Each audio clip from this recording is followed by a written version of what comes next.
என் கூந்தல் தேவன் தூங்கும் பள்ளி அறையா அறையா, மலர் சூடும் வயதில் என்னை மறந்து போவதுதான் முறையா?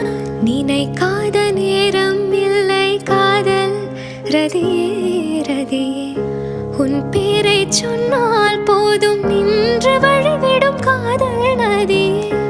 என் சுவாசம் உன் மூச்சில், உன் வார்த்தையின் பேச்சில், 5-6 நூற்றாண்டு வாழ்வோம் என் வாழ்வேவா. மலர்களே மலர்களே, இது என்ன கனவா? மலைகளே மலைகளே, இது என்ன நினைவா?